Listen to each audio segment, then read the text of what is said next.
I am so pleased to welcome to the show for the first time Talmage Boston. Talmage is an attorney, a historian, and an author. His newest book is How the Best Did It, Leadership Lessons from Our Top Presidents. And Talmage was just telling me all the cool stuff he's doing in Washington, D.C., so you're going to see him on TV and all over the place talking about this book. But you will have heard him here first. Talmage, welcome to KOA. It's really good to have you. Ross, it's great to be on your show. So this book is about characteristics of multiple presidents that you have found led them to success. And not a lot of books are written about more than one president. Usually, Chernow will write his book on Washington, or people will write a book about a guy. What inspired you to write a book about a whole bunch of presidents and to create this thread going through them? Well, the target audience for my book is anybody who is or aspires to be a leader in any field, whether it be a company, a law firm, a hospital, a nonprofit, or anybody else. And we're living in a world where not enough people really have their arms around history, and in particular presidential history. We know their names, we know a little bit about their presidencies, but we don't know enough about how exactly did they go about being successful. And so the 8 presidents who are covered in my book, Washington, Jefferson, Lincoln, both Roosevelts, Eisenhower, Kennedy, and Reagan, I regard as the 8 greatest presidents in our history, and the consensus of American historians agrees in that assessment, with one possible disagreement. I chose Reagan in my top 8. Others might have picked Truman, but I think Truman is overrated and Reagan is underrated. I think more people in 2024 want to read about Reagan than Truman. And most importantly, I'm trying to sell my books to both Republicans and Democrats. So in the modern era, I had a good balance of FDR and JFK for the Democrats and Eisenhower and Reagan for the Republicans. But it's what I call applied history, and I'm not the only one who uses that term. It's great to know history. It's something even more important to actually be able to apply it to your daily living. And so that's what the book tries to do, is to identify these over 8 presidents, an average of 3 top traits per president, a total of 24 distinct leadership traits covered in the book that anybody in any field could implement if he sets his mind to it. I absolutely love that concept of applied history. There are so many ways in which people who are leaders right now, and maybe I should put leaders in air quotes, and people who would like to be leaders are ignorant of history, or even worse, sometimes they're not ignorant of history and they go ahead and ignore it anyway. I've got a bunch of different questions for you. I'm not going to ask about every president that you write about, but I've got different stuff about some of them. So why don't we start where you started, with George Washington? And obviously, there's a lot to say about the guy. There's a lot that has been said about the guy. I would like to talk about the third character trait that you discuss regarding Washington, namely humility, in the sense of his knowing that he wasn't always, or perhaps wasn't even often, the smartest guy in the room. And when I say maybe not even often the smartest guy in the room, it doesn't mean he was dumb. It means he used to hang out with like the smartest Americans ever. So can you talk about that aspect of Washington's personality? Yes, I think one of the most important traits for any leader to have is what we call self-awareness. And that is, you know your strengths and you know your weaknesses. And when you recognize that you've got some weaknesses, it's important to associate yourself with people who are strong in the areas where you're weak. And Washington was a master of that. In particular, 2 notable examples. Here he's going to the Constitutional Convention. He knows that it would be helpful if they kind of had a draft of the Constitution before they started that they could work off of.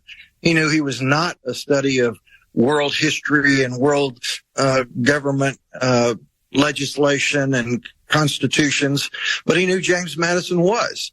So he said, James, why don't you draw up that draft of what became known as the Virginia Plan that ultimately provided the backbone for the ultimate Constitution? Another example, when he's president of the United States, we got a new economy. It's burdened by Revolutionary War debts. He's not an economist. He doesn't understand high finance, but he knows that Alexander Hamilton does. And so he delegates that to Hamilton, who's the Secretary of the Treasury. He does a brilliant job So again, he's not trying to micromanage all aspects of everything. He's delegating, and he's smart enough to delegate these tasks to the right people. He also knew he wasn't particularly eloquent, so when it came time to write his first inaugural address, he turned to Madison. When it came time to write his farewell address when he was leaving the presidency, he turned to Hamilton. Both those guys were brilliant and eloquent, and were happy to help Washington create the best addresses that he could. So anybody who aspires to be a leader ought to know he or she can't do everything, can't know everything, and ought to be able to recognize the talent around them and be able to use it for the greater good of the organization. I will say that in my own professional life, and not in radio, but in some other stuff that I've done, like investing in small companies and so on, I have seen lots of situations where the founder of the company was really great at something, and he thought it meant that he was great at everything and refused to give up control over any part of the business, like marketing, like an engineer who says, I'm such a good engineer, I'm going to handle our marketing. And then the company fails because they didn't have Washington's humility. I think that's a great lesson, a really great lesson. And an infinite amount, more or less, has been written about Abe Lincoln. So I'm going to ask you the Lincoln question this way. As you were looking at a man who people know so much about, what was the characteristic that he demonstrated that contributed to his success that surprised you the most? Well, I've spent a lifetime studying Abraham Lincoln. I've read dozens, if not hundreds, of Lincoln biographies, so there's not a whole lot new that I gained in the way of the research for the book, but I did connect the dots into the tight chapter. And in particular, we all know he was honest, Abe, completely honest, and therefore had total credibility. But what stands out was that his emotional intelligence, and in particular, three traits that all leaders need to follow. Number one, magnanimity. That means always taking the high road. That means when people come at you and try to undermine you, and they criticize you and they belittle you, you let the water roll off your back. You don't get bogged down in interpersonal squabbles.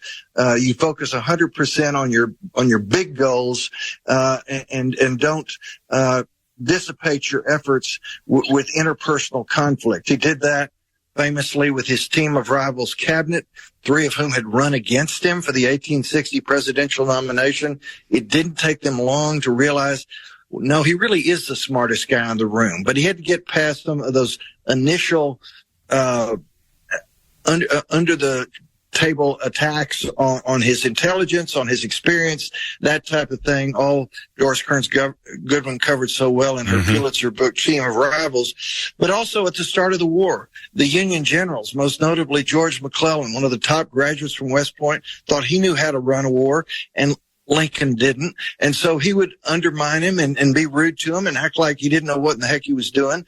McClellan, of course, became famous for being unwilling to fight battles.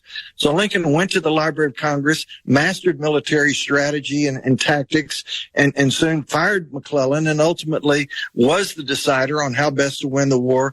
But that was another example. Another, of course, was his wife, Mary Todd Lincoln, who had many more enemies than friends. She was always getting bogged down in interpersonal conflict, and her husband was typically a target, yet he wouldn't let those squabbles prevent him from being president of the United States, trying to win the Civil War, trying to abolish slavery.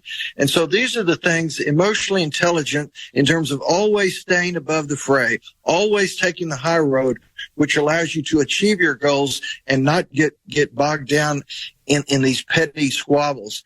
Also, the trait of equanimity, calmness under fire. I mean, here's a guy during his presidency. He's got this shrew of a wife.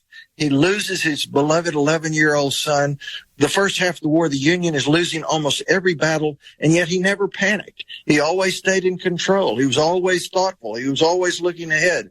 And then the third trait is whenever he made a promise, he kept it. He didn't go back on his word. You could count on him to just keep moving forward with the promises he kept, ultimately, and most famously, the promise he made to himself to abolish slavery. We're talking with Talmage Boston. His new book is called How the Best Did It, Leadership Lessons from Our Top Presidents. Let's get in at least two more. We'll see how we go on time here. You mentioned that you think Truman is overrated. I think FDR is overrated. But there was a trait that you describe regarding FDR that really did strike a chord with me. There's a line that I use on the show a lot that I think is basically what you're saying about FDR. And what I say on the show is leaders don't follow polls, they change them. And that's kind of how you talk about FDR. Can you talk about that one aspect of him? Well, in particular, in the late 30s, when Hitler was starting to take over European countries and clearly was never going to stop. But at the time, the American mindset, for the most part, was stuck in a mode of isolationism. We didn't want to go halfway around the world and fight another war. We had done that 20 years before. And FDR, with his finger on the pulse of public sentiment, knew that better than anybody. And yet he could see what Hitler was going to do and could see that Churchill and the British were not going to be capable of stopping him, and that ultimately the only way to defeat Hitler was going to require American intervention. So slowly but surely, incrementally, through his fireside chats in particular, he brought the American mindset around to the fact that, no, this really is a danger. We really are going to have to get involved. It's not because we just want to go fight a war. This is a matter of national security. If we don't step up and bring an end to Hitler, it won't be long before he's coming after the United States. So do we want to stop him now or later when he's attacking our country? But he had this incredible gift of keeping on top of public sentiment. He did frequent press conferences. He was always talking to the leaders of both political parties. His wife, Eleanor, was always on the road all over the country, talking to the American people about their priorities and coming back to Franklin and telling him, here's what you need to be thinking. All these things, along with his gift for communication, eloquence, not only in his oratory, his famous first inaugural address, we have nothing to fear but fear itself, his famous address after Pearl Harbor, yesterday, December 7, 1941, a day that will live in infamy, and this is how we're going to win the war. But also this conversational delivery on the radio that made people believe in him, relax without being afraid, and ultimately having the confidence to do what it took to win World War II. We're talking with Talmage Boston. His new book, How the Best Did It, Leadership Lessons from Our Top Presidents, covers 8 different presidents. And I'm not going to talk with Talmage about all 8 during our conversation today. Go buy the book and read it. It's fascinating. It's very easy to read. As histories go, sometimes histories can be dense. I would call this really accessible, easy, and fun and interesting to read. And I want to encourage folks to go buy it and read it. So my last question about a president in your book is about Reagan. So, Talmage, my first vote for president, and one of my only votes for president that I feel proud of, was voting for Reagan in his re-election in 1984. And, Reagan gets a lot of credits for tax cuts, wasn't necessarily as good on spending as I would have liked, but I never heard an American president, at least in modern times, who had such a strong principled view on the biggest issues in international relations, right? So he said, we win, they lose. Mr. Gorbachev, tear down this wall. Reagan understood the battle against Soviet communism better than anybody ever, probably. Talk to us a little about that aspect of Reagan. Well, he was a man of long-term vision, and it's one thing to have vision. It's something else to be able to follow through on your vision. And so Reagan took it one step at a time until finally Gorbachev came into place. He finally had a Soviet leader he could work with and deal with. He had the Star Wars technology, which scared the heck out of the Russians. Their economy was declining rapidly. Gorbachev knew that and knew they didn't have the economy to be able to compete with Star Wars. And so Reagan ultimately bent Gorbachev to his will and set him up to where his successor, George H.W. Bush, could finally bring an end to the Cold War. But Reagan gets the substantial majority of the credit, and deservedly so, for never sidetracking, never losing sight of his vision, always being what we call a principled pragmatist, willing to make small compromises in order to achieve big objectives. And that was never more apparent than in his strategy for winning the Cold War. I'm going to paraphrase. I got a bunch of listener questions by text. I'm going to paraphrase and combine them all into one. Do you see among our current president or our previous president, the two guys who are likely to be candidates in the next presidential election for the major parties, any important traits that lead to real success and not just, temporary short-term political battle? Is there anything really to recommend either one of Biden or Trump? Well, as far as Trump is concerned, there is one trait covered in the book that was a trait of Dwight Eisenhower, and that is, when necessary, play hardball to achieve your objectives.